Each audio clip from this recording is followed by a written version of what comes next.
क्या हुआ श्रीमान? आपकी आंखों में आंसू?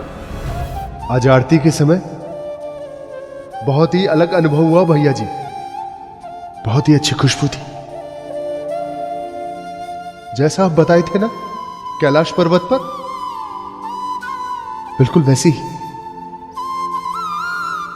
न केवल सुगंध,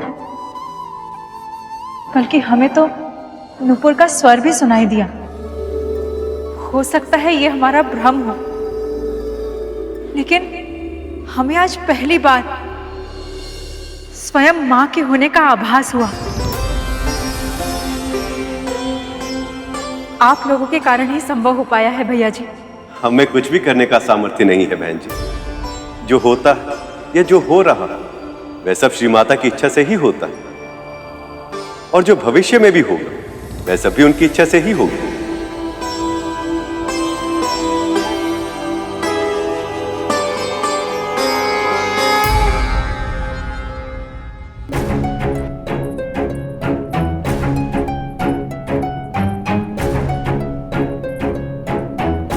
बहुत हुआ भैया, अब आप उन तीनों से छुट्टी पाइए। ऐसा क्यों कहिए जीजी, वो तो बड़े भले प्राणी। उनकी धर्म पत्नी हमें चिढ़ा रही थी और आप अपनी दीदी का अपमान होते हुए देखते रहे। कुछ कहा भी नहीं, उन्हें रोका भी नहीं। शांत हो जाइए दीदी, इस तरह से बिना बात के बखेड़ा खड़ा करना उचित नहीं ना है। हम अभी अभी पूजा से लौटे हैं, क्लेश करना सही नहीं है। वाह, देख रहे हैं भैया, जिन अतिथियों को आपने अपने घर में पनाह दी है उन्हीं के लिए हमारी भौजाई हमें आपकी दीदी को कड़वी बातें सुना रही है। बस यही देखना शेष था। 2-4 दिन में वो लोग इतने सगे हो गए कि आपने हमें ही पराया कर दिया। ऐसा नहीं है दीदी। ये मत भूलिए कि आपका पुत्र नहीं है जो आपका हालचाल पूछेगा। जो है बस हम ही हैं। हम ही हैं जो आपके सुख दुख में साथ रहेंगे। पुत्र तो आपका अग्नि देने भी नहीं आएगा। कीजिए दीदी।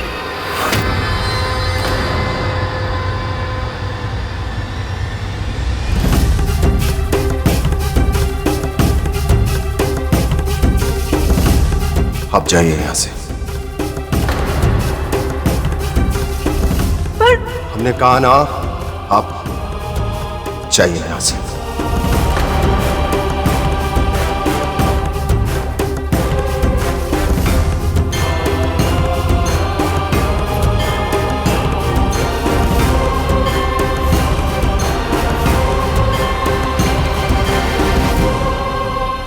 आपको जब तक यहां रहना है आप आनंद से रहिए दीदी, परंतु आपसे हाथ जोड़कर हमारी विनती है कि हमारे पुत्र के बारे में कोई बात मत कीजिए।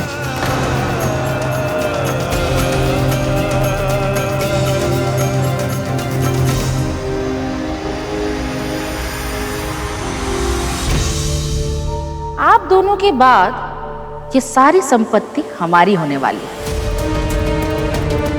ऐसा पक्का प्रबंध करेंगे ना कि इसे हमसे कोई भी छीन नहीं पाएगा, कोई भी नहीं।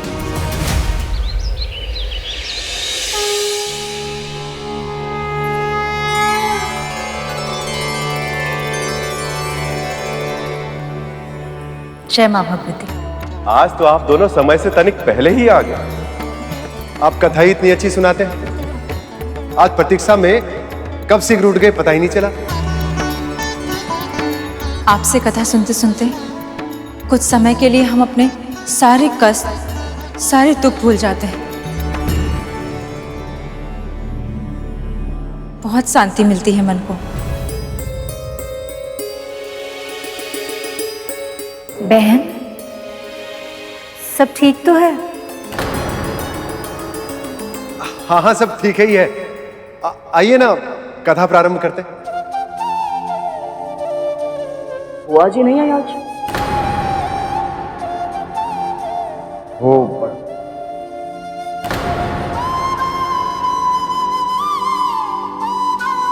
कथा का समय बीतता जा रहा है। उन्हें आना होगा तो आ जाएंगे। हम आराम करते हैं, है ना? जी।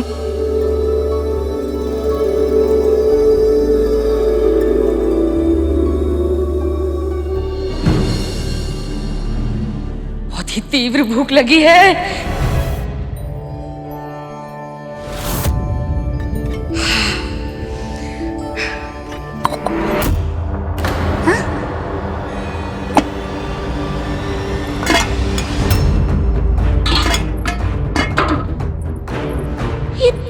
ये सारे पात्र तो रिक्त पड़े हुए हैं।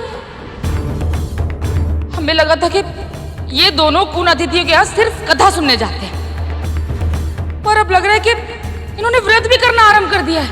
तभी तो न चूल्हे में अग्नि है, न पात्रों में भोजन। पर अब हम क्या करें? हम तो यहाँ आए इसलिए थे कि अपने घर का कार्य ना करना पड़े। अब लगता है कि भोजन भी स्वयं ही बनाना पड़ेगा। तब तक जल्द से ही काम चला लेते हैं।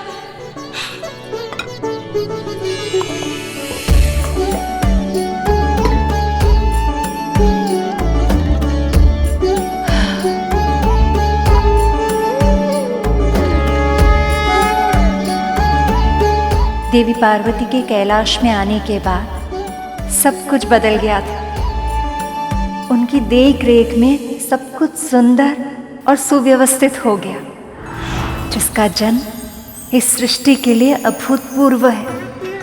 शिव और शक्ति का पुत्र देवराज इंद्र की अपेक्षाएं इन सब संकेतों को देखकर अपने चरम तक पहुंच गई थी। पर सत्य तो ये है कि ये सृष्टि की सारी रचना माता ने बहुत पहले से ही शुरू की थी।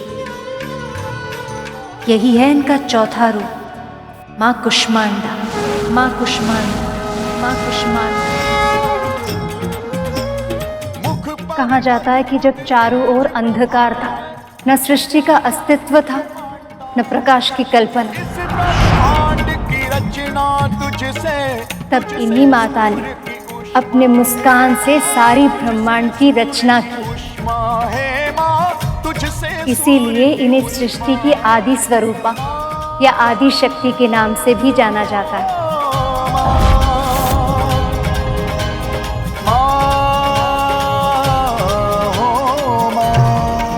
माँ कुष्मांडा का निवास सूर्य के स्तोत्र में होता है।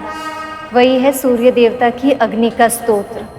उन्हीं की मुस्कुराहट से इस पूरे संसार का जन्म हुआ है। इसका ये अर्थ ये भी है कि पुरुष का संसार स्त्री के मुस्कान से ही फलता फूलता है। पर जिस घर में स्त्री दुखी हो, सुख और शांति का वास वहाँ संभव नहीं। इसलिए स्त्री की इच्छा को प्राथमिकता बनाना हम पुरुषों का दायित्व। आप बहुत बुरी माँ है। मैंने आपसे बुरी माँ आज तक नहीं देखी। अरे रहने दीजिए। पुत्र तो आपका अग्नि देने भी नहीं आएगा। कीजिए दीदी। अब जाइए यहां से। हमने कहा ना, आप जाइए यहां से। भगवान, अनेक बार क्रोध किए हैं हम आप। न जाने कितनी बार आपको हमारी आवश्यकता थी। न जाने कितनी बार आपका साथ भी नहीं दिया। बस कीजिए। कभी कभी तो हमें अचरज होता था कि आप पुरुष कब समझ पाएंगे हम स्त्री को, कब जानेंगे कि क्या छिपा है हमारे मन में।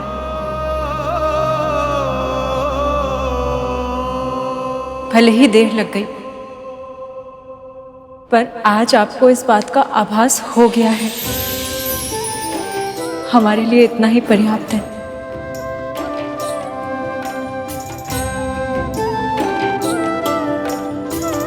चलिए हम सब मिलकर माँ कुष्मांडा की आरती करते हैं।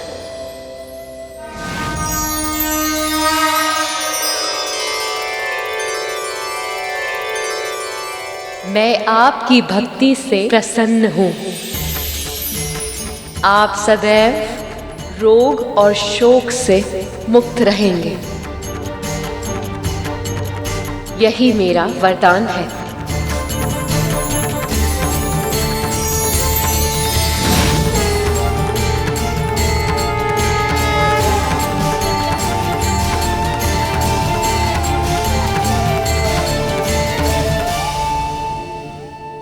भगवान,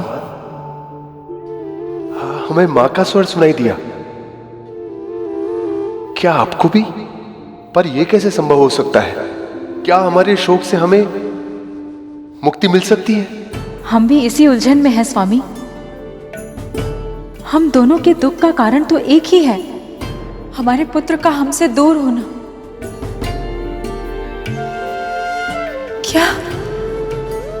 क्या सच में हमारा दुख दूर हो सकता है स्वामी?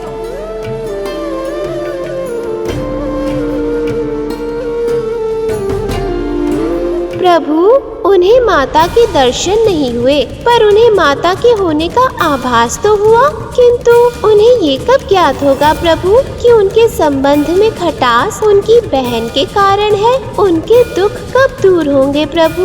मूषक जी, उनका दुख दूर करने हेतु ही मामा श्री ने कथावाचन के लिए उनका निवास स्थान चुना। और जैसे जैसे उन्हें माता के भिन्न भिन्न दिव्य स्वरूप के बारे में ज्ञात होगा, वैसे वैसे उन्हें अपनी पीड़ा और समस्या का समाधान भी मिलता जाएगा। अब देखना ये है कि उन्हें अपनी समस्या के जड़ का भान कब होगा। नवरात्रि के 5वें दिन हम देवी के स्कंद माता की रूप की कथा सुनेंगे। स्कंद का अर्थ होता है कुमार कार्तिकीय। प्रभु गणेश के भाई कार्तिक जी। हाँ सुपर, हम इस कथा में देवी पार्वती के उस स्वरूप को देखेंगे जब उन्होंने पूर्णता का आभास किया, जब वो माँ बनी। कीजिए कीजिए कीजिए कीजिए, जितने व्रत और पूजा कर सकते हैं कीजिए। व्रत और तप करने से पुत्र तो लौट कर नहीं आएगा, किंतु आपके भीतर का अपराध बोध जरूर कम हो जाएगा। मां होकर भी पुत्र की रक्षा नहीं कर पाई ना आप इतने कड़वे वचन क्यों कहती है बुआ जी? ऐसा है बुआ के भतीजे जी कि हमने जो कहा अपनी भौजाई को कहा और अपने भाई के सामने कहा, तो आपने बीच में कुछ क्यों कहा? आप होते कौन हैं? क्या अधिकार बनता है आपका? आपके व्यक्तिगत विषय में हस्तक्षेप करने का अधिकार हम में से किसी को नहीं, पर मनुष्यता तो यही कहती है कि दुख में साथ दिया जाए, ताने नहीं। सेवक तो सेवक, अब स्वामी जी भी ज्ञान देने लगे। आपकी ये मीठी मीठी बातों में ना मेरे भाई भौजाई जरूर फंस सकते हैं, किंतु मैं चतुर हूं, मैं आपकी बातों में नहीं आने वाली। सुपर, ये व्रत का समय है, किसी के भड़काने पर क्रोधित होकर अपने व्रत को नहीं छोड़ना चाहिए।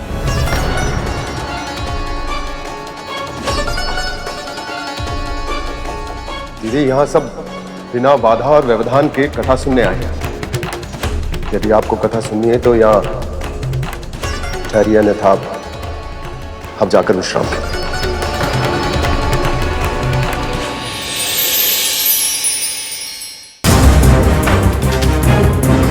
नहीं नहीं, अब कथा सुनने आए हैं तो कथा सुन के ही जाएंगे।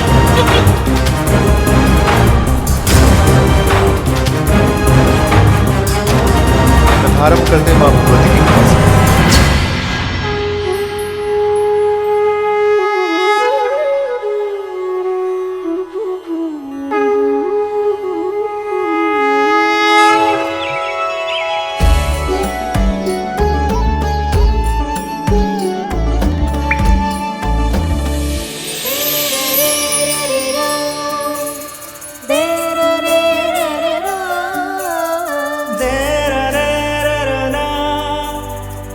मुझे लगा था कि आपको पाने के बाद मेरे मन में कुछ और पाने की कामना जन्म नहीं लेगी, पर आज मुझे आभास हो रहा है कि मेरे हृदय की गहराई में एक और इच्छा छिप कर बैठी है।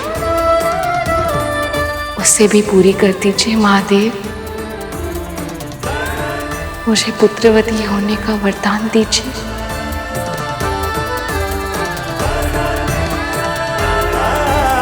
तथास्तु।